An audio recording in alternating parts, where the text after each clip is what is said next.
Greetings viewers, Eric the Car Guy here, also known as ETCG1 on this here channel, because I got the hat. Here in ETCG1 we carry on discussions. We don't do repair videos. If you're looking for repair videos, head down in the description, click the link for the Eric the Car Guy channel, go there, watch all the repair videos you like, and leave us here to continue on the discussion. So if you wish to stick around and join us for the discussion, welcome to do so. Today's topic is actually one that was suggested over at the forum in the suggestion box.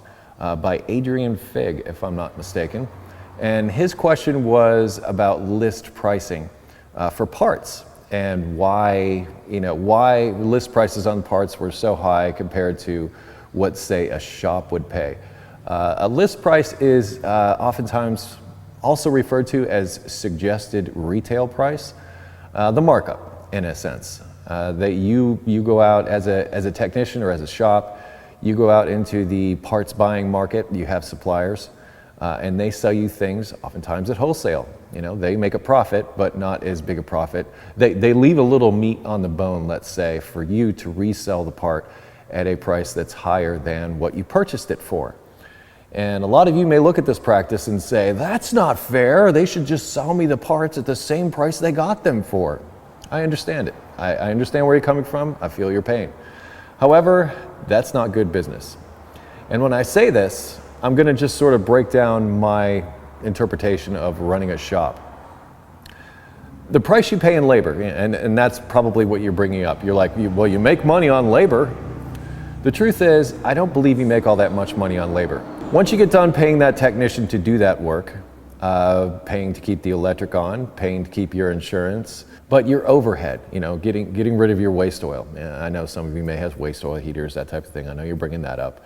The cost of specialized tools. I mean, the shop has like maybe a press and you have to purchase that press, or you purchase a $50,000 alignment setup and you're making payments on that. The cost of your lifts. Just in general, the cost of doing business, I believe, is pretty much eaten up by the labor price. So for the most part, you're not really making a profit on your labor, you're breaking even. I would say that most of the repair shops out there are making money on their parts. And that's because of the markup on those parts. Thank you, Jake Brakes. I decided to keep the door open for this one. I hope it's not going to kill my sound too much. So you're, for the most part, breaking even on your labor.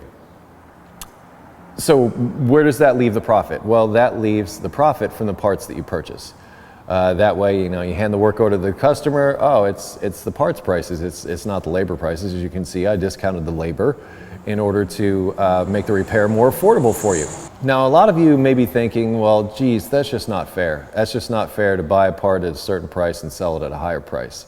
Personally, I think it is fair.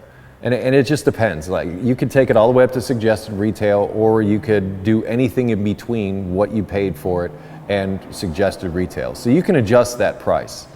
A lot of people go for full retail in the repair business, mainly because, as I said, that is your profit margin. Why are you in business? For the love of the game? I don't think so. I think that might be, to stay in business, I would say that the love of the game would keep you coming back, taxes and having to pay bills also. But you're there to make a profit. You're there to make a living. You're there to, you know, make the money that you use to get all those other things in your life. And as a business eats up a lot of money. You might think business people make lots of money. Some of them do. But they also pay out lots of money in order to maintain doing that business. So you look for opportunities as a business person to try to maximize profits and keep the doors open, so to speak. I mean, you have to sometimes just keep the doors open. And in order to do that, you do things like put markups on certain products or services that you sell so that you can get a profit from those things. There's your overhead, and then there's the profit that's in between that and what the customer pays. Be fair. You know, I'm going to say that a lot of places out there are fair. Some places may not be fair with this practice, but what I'm saying is this is the practice. It's not like it's going to go away.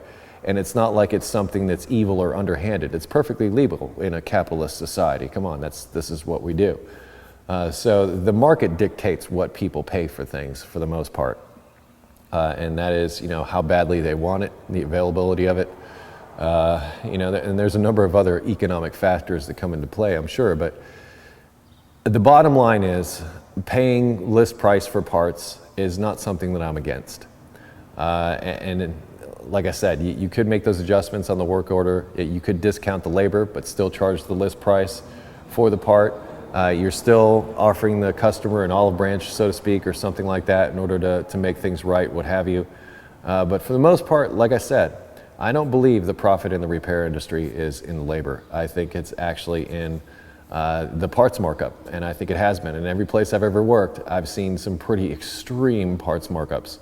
Especially the one place that I worked, there was part of the repair side of things was actually also a parts distribution center. So in addition to having a repair facility on site, they had parts distribution right next door. So it was like being backed right up to the door of the parts department at this repair facility. It was actually pretty sweet. I mean, delivery was just walking from one building to the next.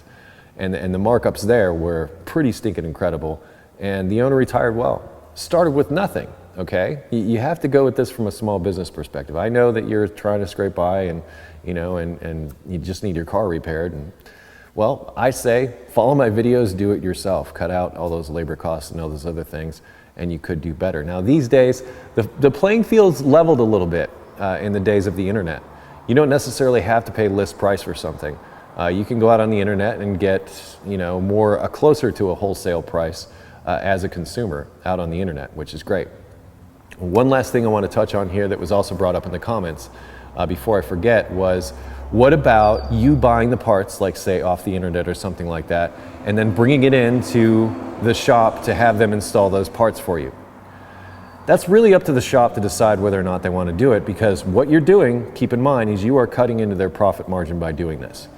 And also, you're sort of handicapping them in the sense that if the part that you bring them is not of the same quality of the parts that they normally get and install in the vehicle, they wash their hands of it if anything goes wrong. So if, say for instance, you get an AC compressor off online or something like that, they install it, they charge the system, they put it all together for you, and 2 weeks later the thing blows up. It's not their fault. And they're going to say, yeah, we installed it and everything, but you know what? You brought us the part. So you're out of luck. Whereas if they put the part on, there was a part failure or something like that, they can take care of the warranty of that part and the warranty of that repair. So you're sort of handicapping yourself in that sense. And I can tell you that, shops will bristle a little bit. Some shops will bristle a little bit at you bringing your own parts into the door. And that's the main reason. Like I said, you're cutting into their profit margin at that point. And as a business person, you don't want to put yourself in that position. It's like you walking into the store, and before you ever walk in, somebody took $5 out of your pocket. You knew you were going to buy something, but they already took $5 off the top just because you walked through the door. Just an analogy.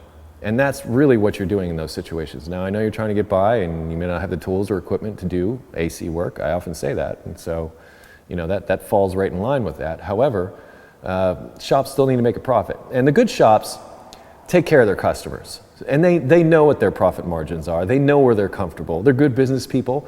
They've been doing this a while, so they're able to keep the doors open.